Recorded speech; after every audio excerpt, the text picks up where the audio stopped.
Evangelho de Mateus, capítulo 26. Evangelho de Mateus, capítulo 26. E vamos ler a partir do versículo 38.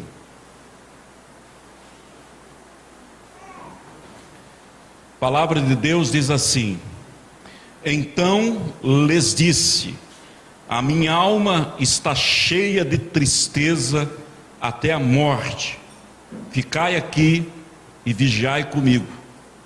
E indo um pouco adiante, prostrou-se sobre o seu rosto, orando e dizendo: Meu Pai, se é possível, passa de mim esse cálice.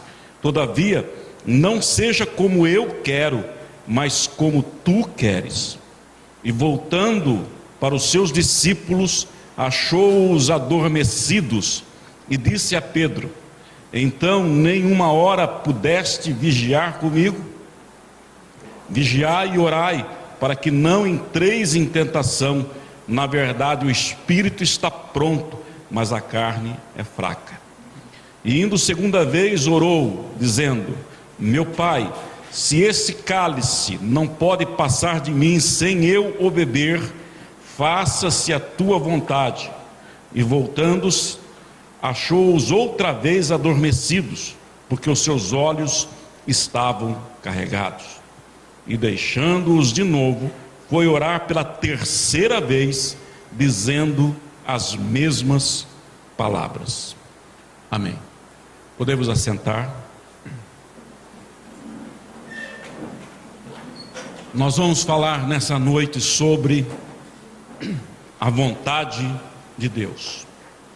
E antes de comentarmos sobre o tema e sobre o texto que nós acabamos de ler, referindo-se à vontade de Deus, é importante que nós lembremos de algumas coisas registradas nas Escrituras para dar compreensão à vontade de Deus. Então gostaria que você abrisse também sua Bíblia na carta aos Hebreus,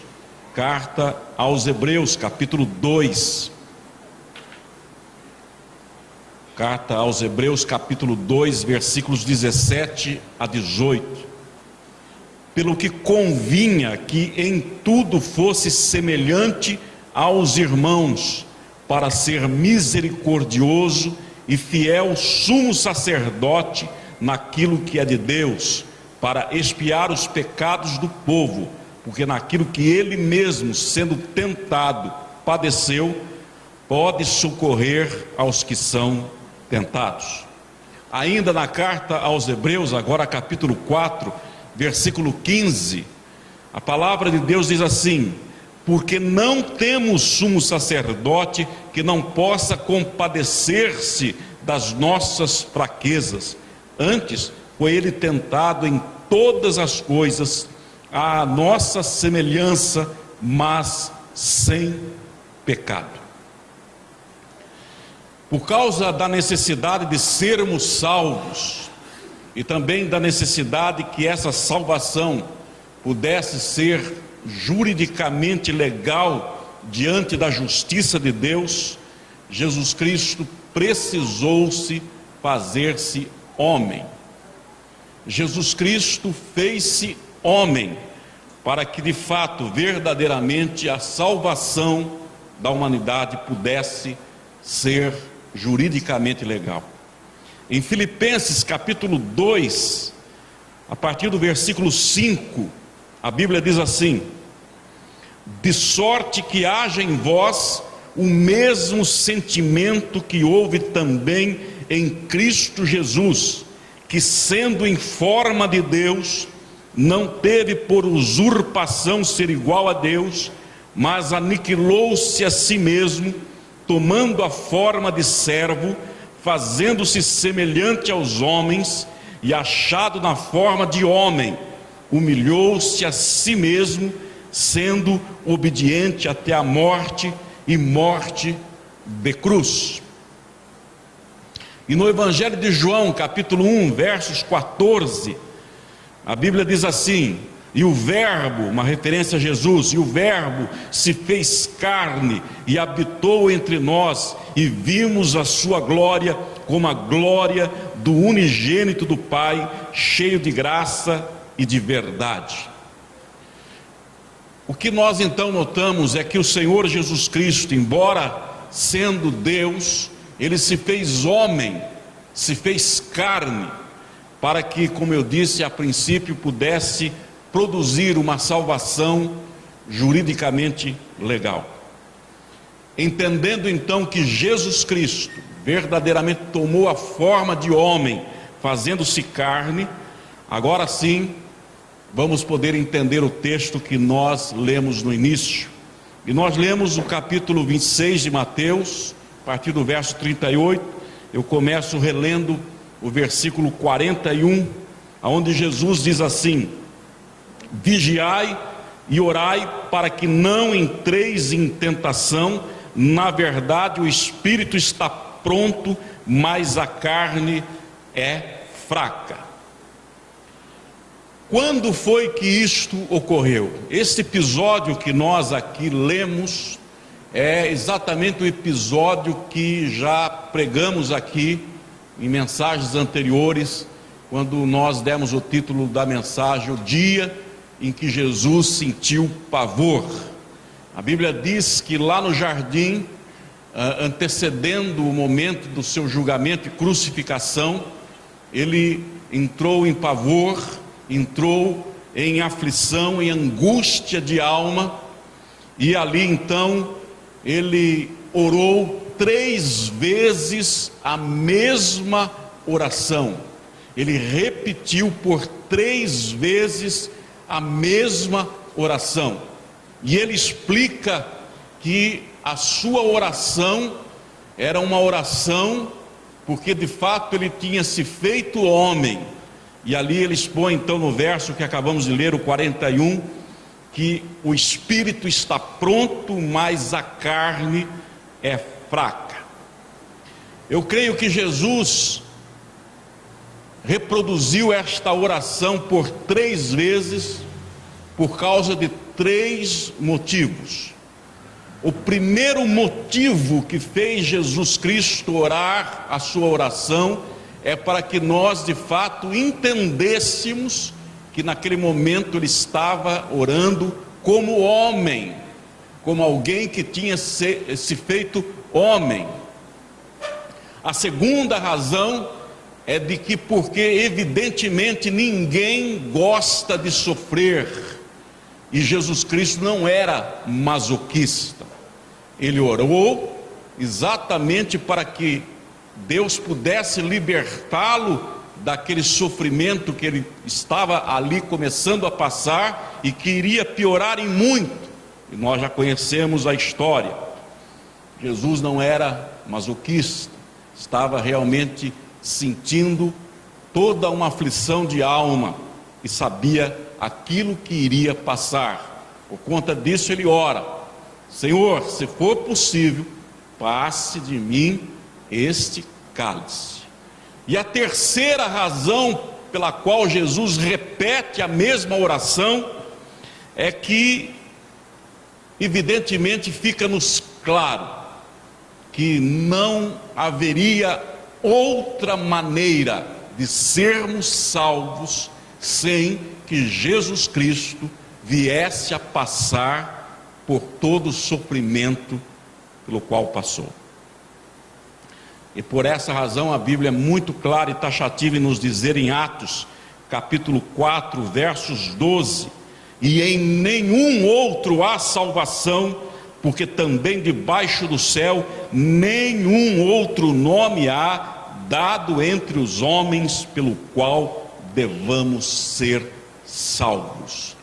Não existe nenhuma outra maneira da humanidade vir a ser salva senão através da obra redentora de Jesus Cristo.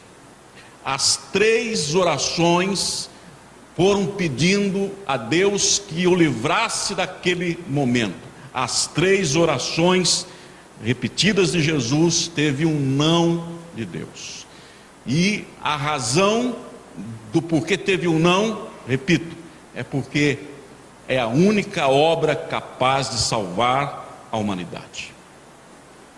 Mas Jesus Cristo também fez o cumprimento a esta oração dizendo: no entanto, Senhor, não seja conforme eu quero, mas conforme tu queres. Não seja feita a minha vontade, mas a tua vontade. Então agora vamos entender o significado da palavra vontade. Entendendo o significado, também entenderemos sobre a vontade de Deus. A palavra vontade, ela vem do grego telema, cuja raiz vem de telo, e tal palavra tem duas vertentes importantes. A primeira vertente significa que vontade é resolução e propósito. Vontade significa resolução e propósito. A segunda vertente é que vontade também significa prazer e satisfação. Ou seja, a Bíblia esclarece que a vontade de Deus sempre estará alinhada à sua própria essência.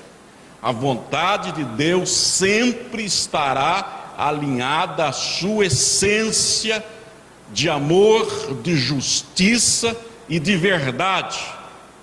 Porém, o cumprimento desta vontade necessariamente não lhe produzirá prazer nem satisfação.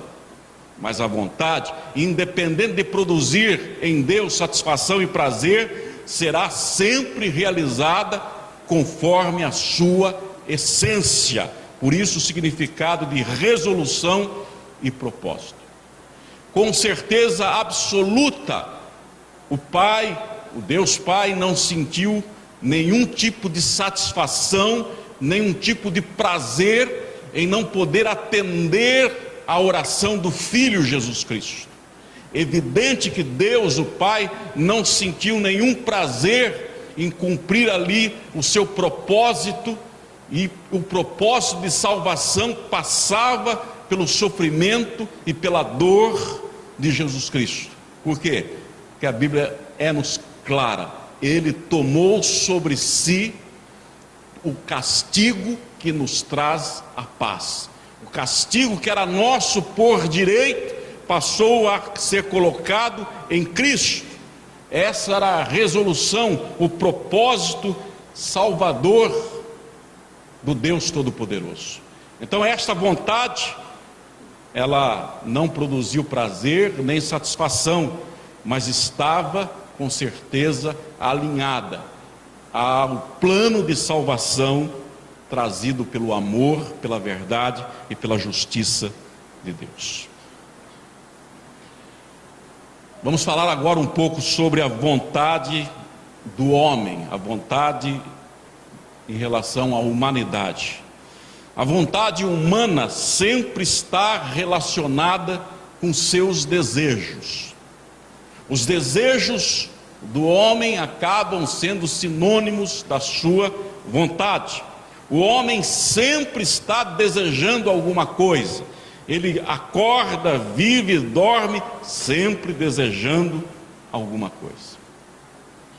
E é importante que nós possamos nessa noite refletir sobre os nossos desejos e nos fazer algumas perguntas que deverão ser respondidas, evidentemente, com sinceridade, lá no íntimo, no profundo do nosso coração.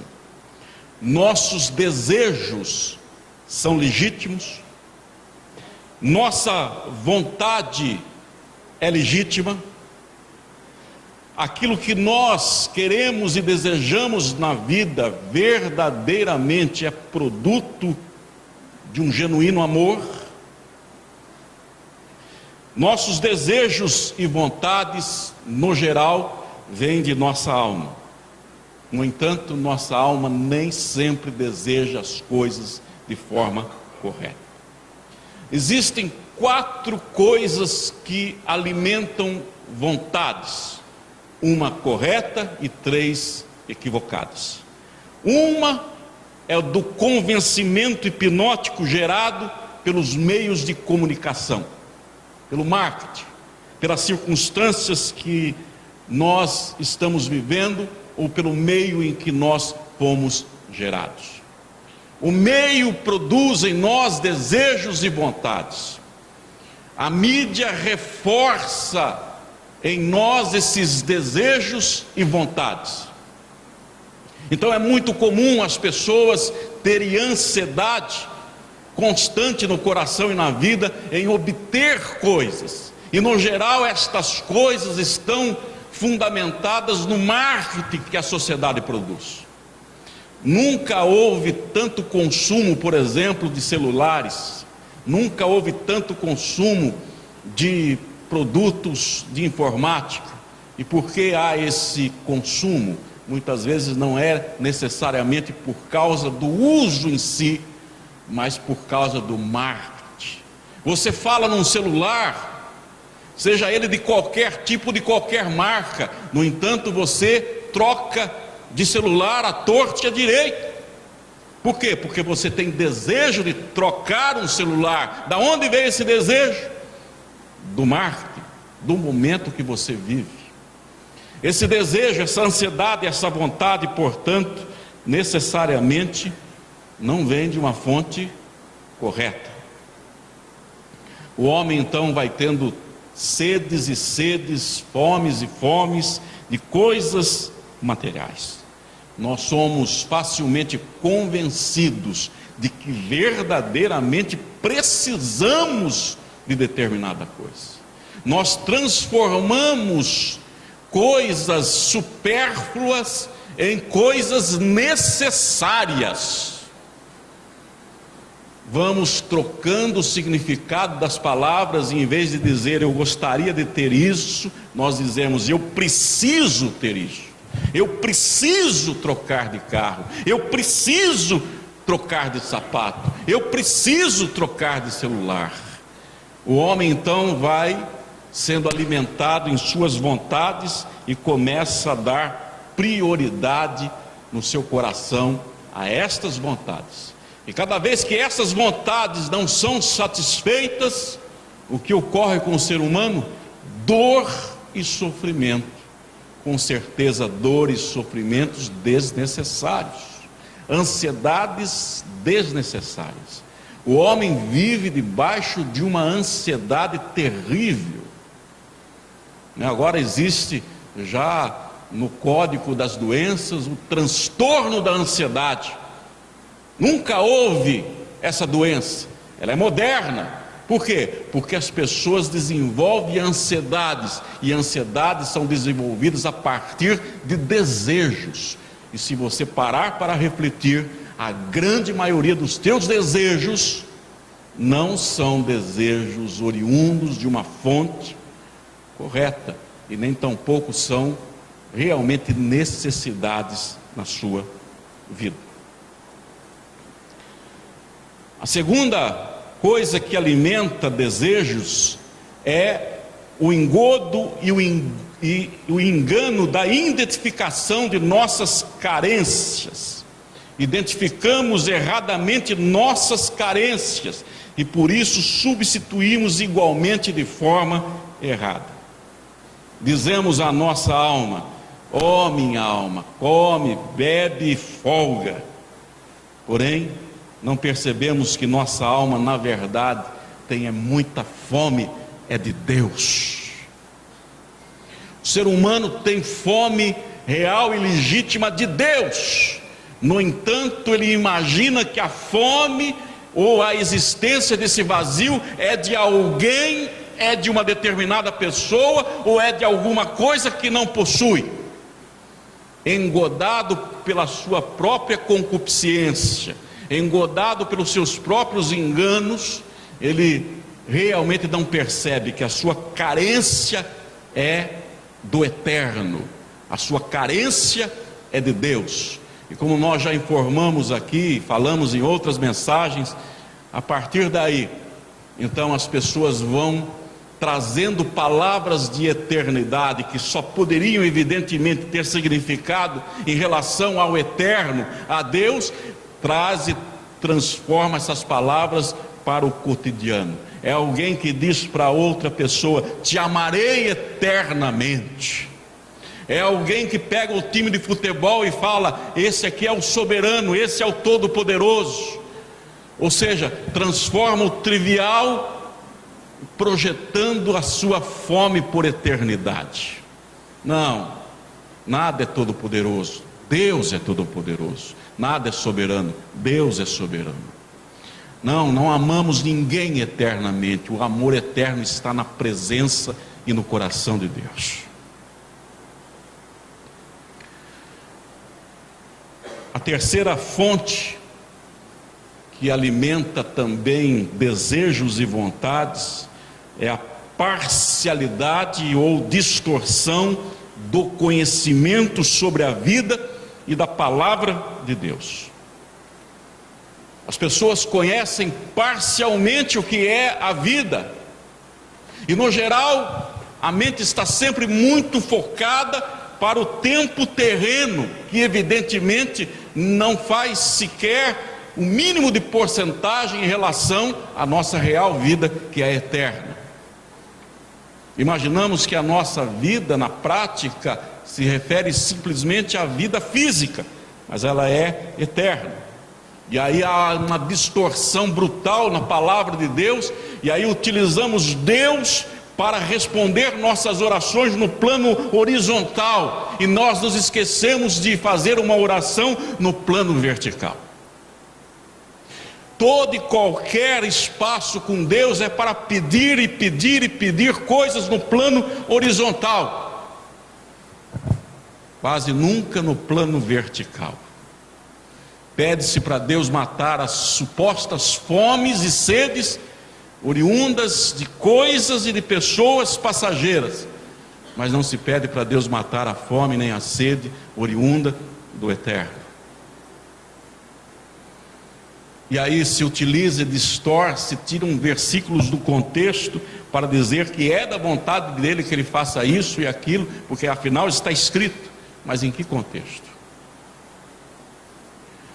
A palavra de Deus nos fala que a quarta fonte é uma genuína, é alimentar-se da comunhão aprofundada com Deus através de um aprofundamento da sua palavra revelada. Quando, portanto, vamos nos alimentando diariamente de um conhecimento aprofundado com Deus, por consequência, vamos também aprofundando nossa comunhão com Deus, e esta comunhão, sendo priorizada em nossas vidas, produz aí sim uma vontade perfeita. É o que diz as Escrituras em Filipenses capítulo 2, versos 13: porque Deus é o que opera em vós tanto o querer como o efetuar, segundo a sua boa vontade. Se você ler o versículo anterior, ele está dizendo que esta operação do querer e efetuar vem a partir do momento em que nós vamos desenvolvendo nossa salvação. O que significa isso? Significa dizer que você foi salvo, você tem desenvolvido a sua salvação? Você ganhou um presente extraordinário, a obra de Cristo te deu salvação. Você tem desenvolvido essa salvação, procurado saber por que Deus te salvou, procurado saber o que redunda em ser salvo pós a vida passageira aqui na terra.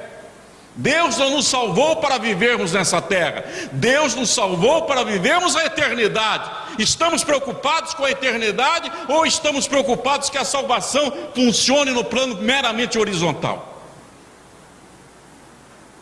Quando então entendemos que Deus não nos salvou para viver essa vida terrena, mas nos salvou para viver a vida eterna, vamos desenvolvendo sim uma comunhão legítima com Deus, e o querer e o efetuar começa a entrar em sintonia com a palavra bendita. A nossa vontade começa a se alinhar com o que é genuíno e verdadeiro, e nós vamos nos libertando de tantos apegos, de tantos desejos oriundos de fontes equivocadas. E por conta disso a ansiedade cai lá embaixo, o sofrimento e a dor oriundas destas ansiedades diminuem de uma forma estupenda e gloriosa. Vivemos mais leve, vivemos mais solto, entendendo e compreendendo: Senhor, seja feita a tua vontade. A palavra de Deus nos diz em Gênesis capítulo 4, verso 7: se procederes bem, não é certo que serás aceito.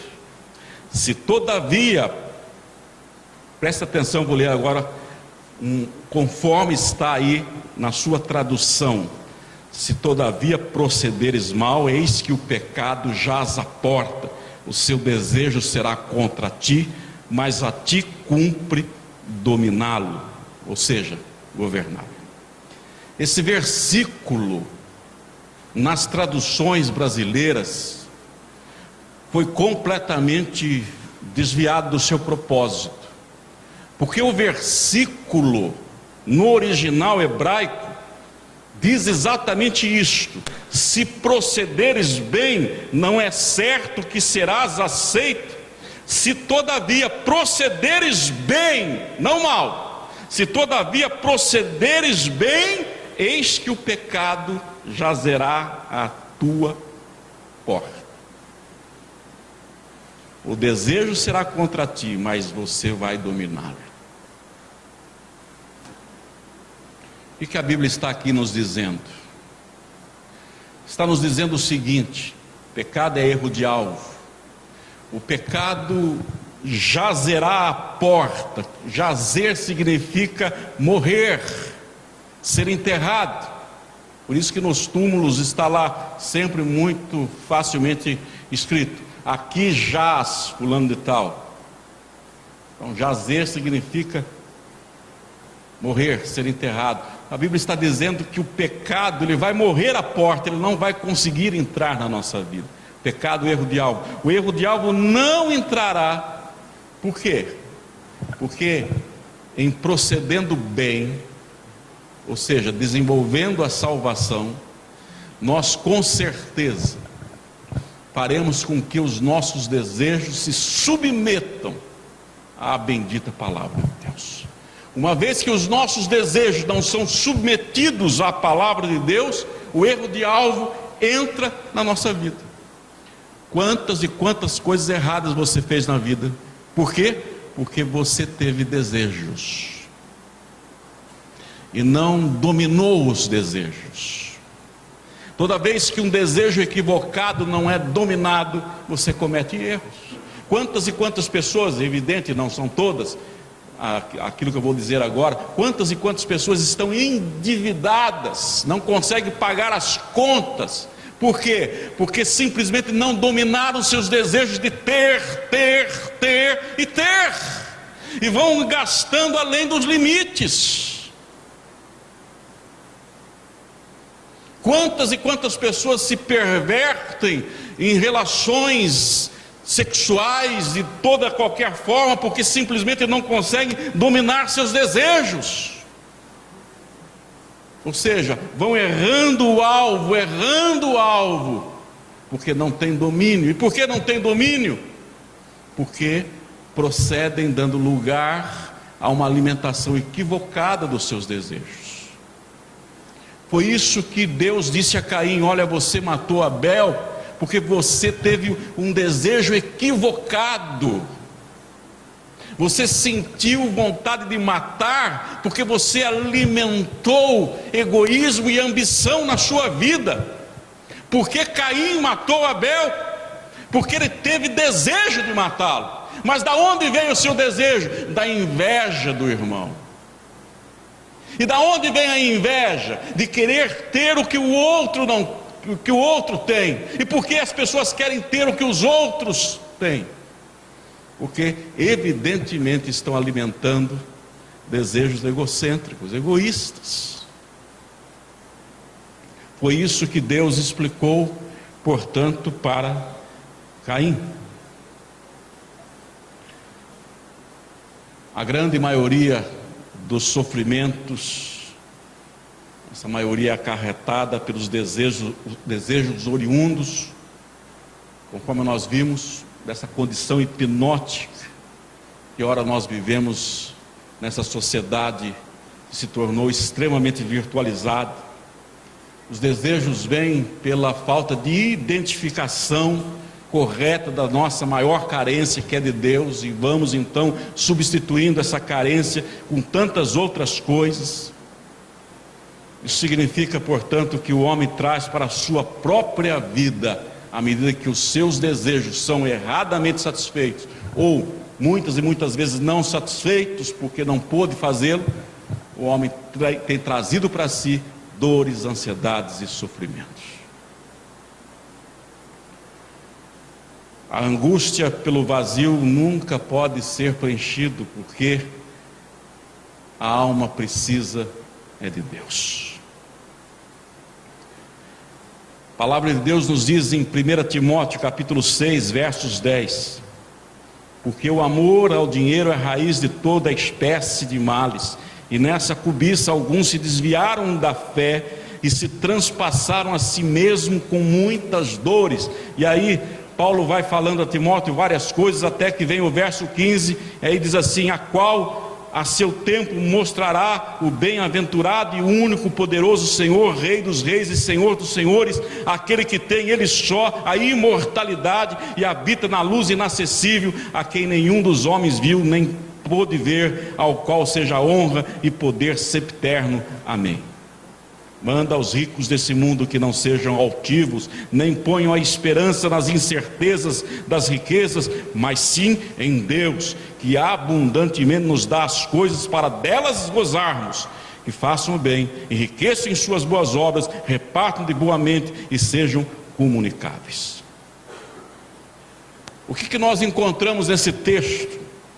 Paulo está dizendo a Timóteo que as pessoas têm desejo de poder, têm desejos oriundos de satisfações meramente carnais, e acabam se esquecendo daquele que é sempiterno, o imortal, aquele que habita em luz inacessível. Ele está dizendo: esse deve ser o nosso alvo, essa deve ser a nossa motivação. Mas ele vai então falando: diga às pessoas que têm riquezas que não sejam altivas, nem ponham a esperança nas incertezas das riquezas, mas em Deus, que abundantemente nos dá todas as coisas para delas gozarmos.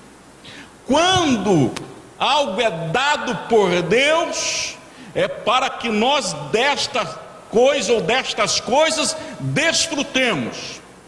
Quando o desejo não é de Deus e nós vamos lá e adquirimos tal coisa, na verdade não é a gente que está adquirindo tal coisa, mas é a coisa que está nos adquirindo.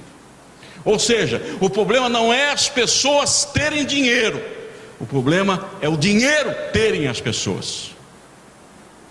O problema não é alguém ter um carro, mas é o carro ter a pessoa.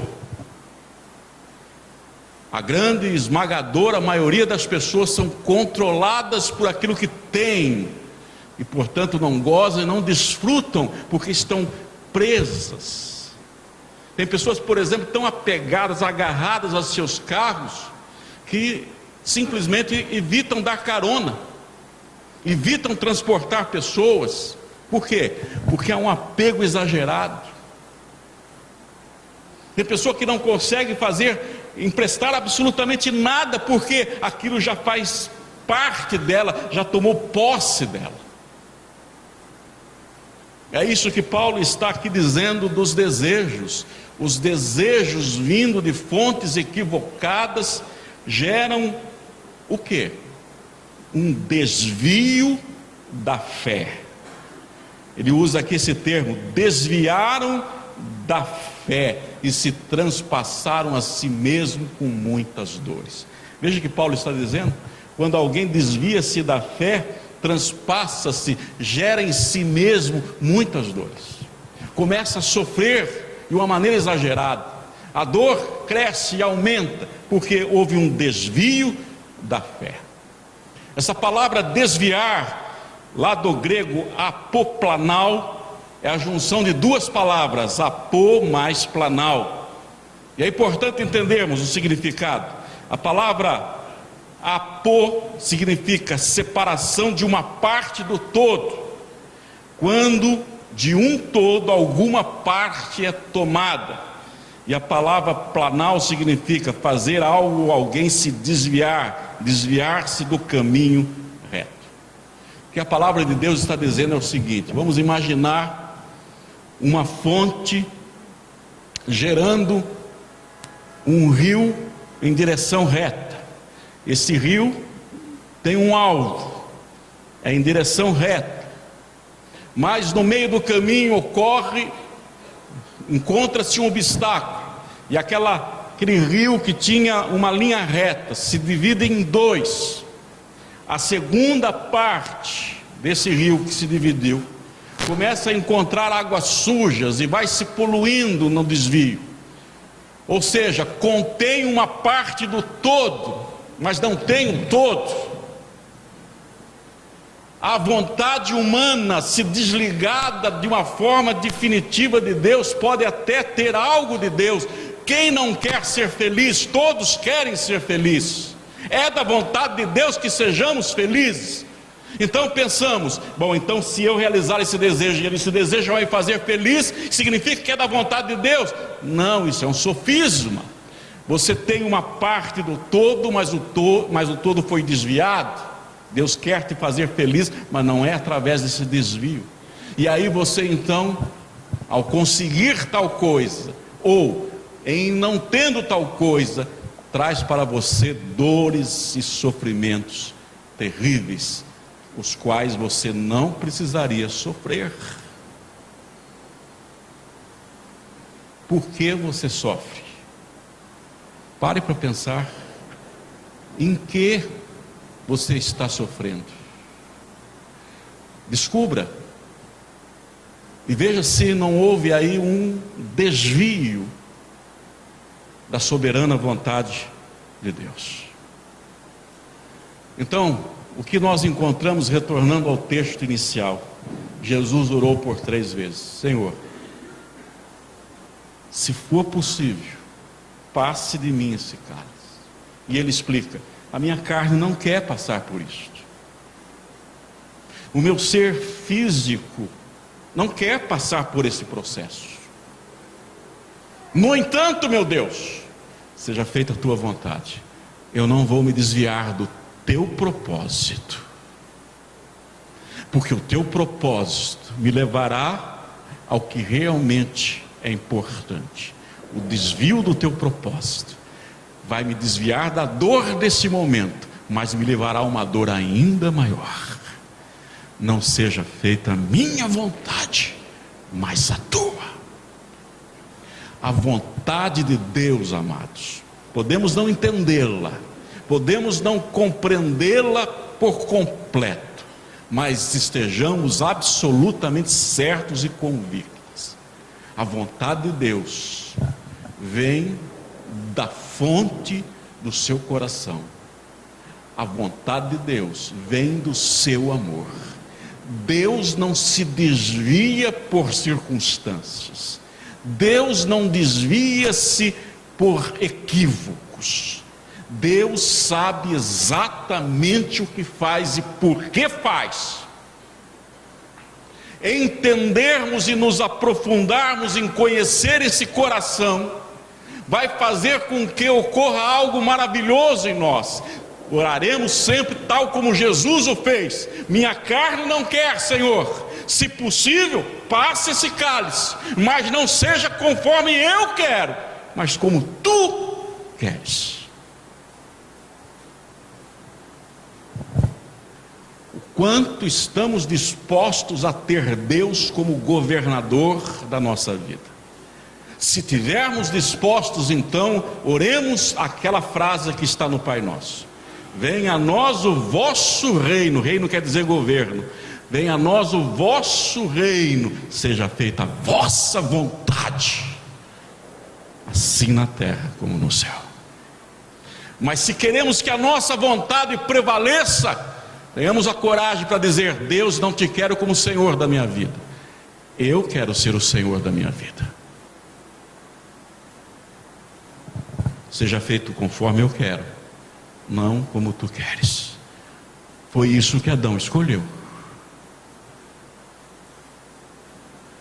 Mas quando nós vamos conhecendo o caráter de Deus, então nós descobrimos que a vontade dele, embora possamos não entender na sua plenitude no momento que vivemos, estejamos certos, a fonte é o seu ilibado caráter, a fonte é o seu amor.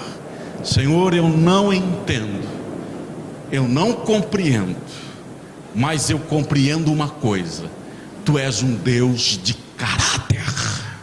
Deus, eu não compreendo a tua vontade, mas eu entendo sim uma coisa: tu és um Deus que ama. A tua essência é amor. Ainda que eu seja infiel, tu permaneces fiel, porque não pode negar-se a si mesmo. Senhor, ainda que eu não entenda, eu te quero como Senhor na minha vida. Ainda que eu não te entenda, eu te quero como Deus e Pai na minha vida. Ainda que eu não te entenda, ainda que doa dentro de mim, que a tua vontade, por favor e por misericórdia, seja sempre feita. Essa é a oração de quem conhece o caráter ilibado do Deus que ama. E é por isso que o grande primeiro mandamento é este: amarás o Senhor teu Deus de todo o teu coração, de toda a tua alma, com todas as tuas forças. Senhor, primeiro a tua vontade, não porque tu precisas que eu a execute, mas porque eu preciso ser governado pelo Senhor. Tu não precisas me governar, mas eu preciso do teu governo. Não faria eu falta em não ser governado, mas o teu governo faria muita falta na minha vida. Eu não entendo, mas confio no teu caráter.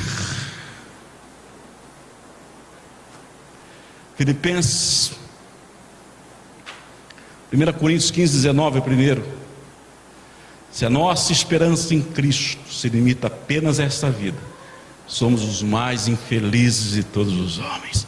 Veja, nossa relação com Cristo não pode ser só no horizontal, ela tem que ser principalmente no vertical. Filipenses capítulo 1, versos 20. Segundo a minha intensa expectação e esperança de que em nada serei confundido, antes com toda a confiança, Cristo será tanto agora como sempre engrandecido no meu corpo, seja pela vida, seja pela morte. Paulo bradou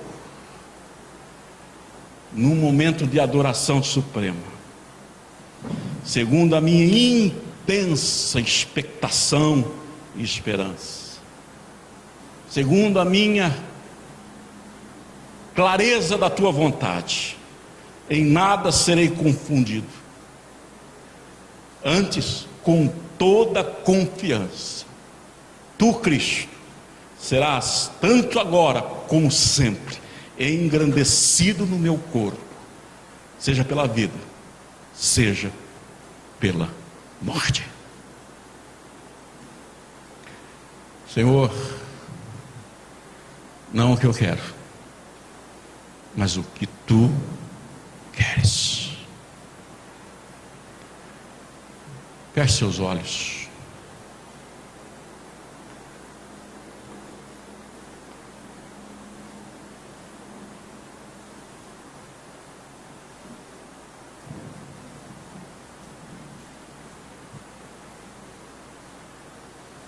Jesus Cristo se fez homem, se fez servo,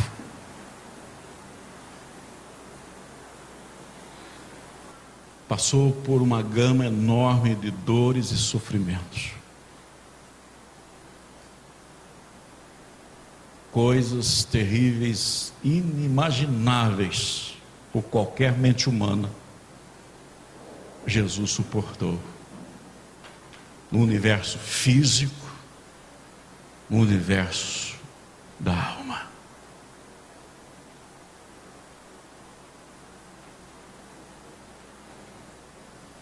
Ele não retrocedeu.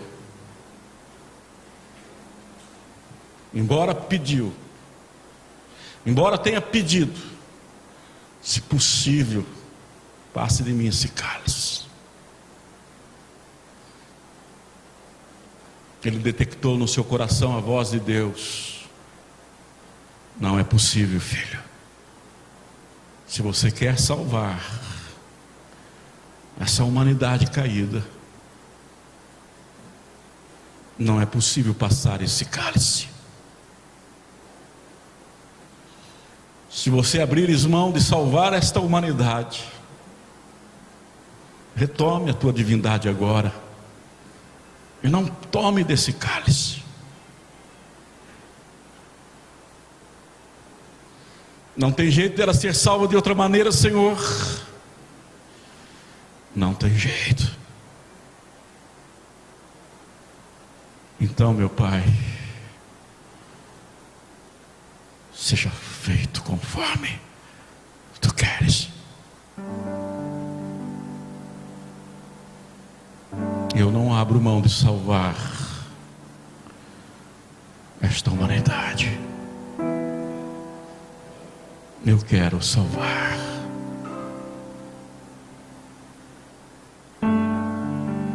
Por amor.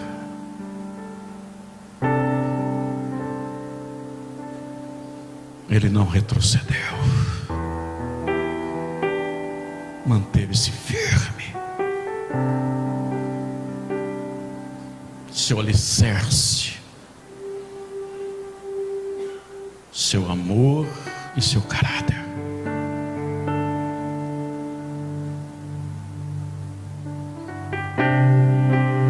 Tenha sempre no teu coração, meu irmão, minha irmã, a certeza deste amor e desse caráter.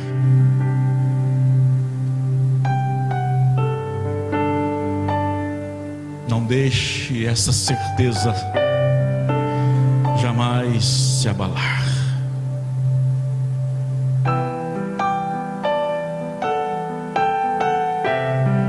Porque você saberá que ainda que você ande pelo vale da sombra e da morte, Ele está lá. Ainda que você caminhe pelos vales das dores e sofrimentos, pelos vales da incompreensão e da falta de entendimento, Ele estará lá.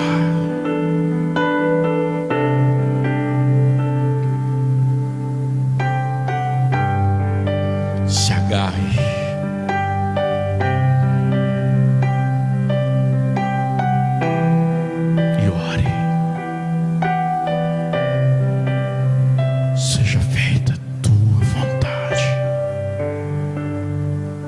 Assim na terra como no céu.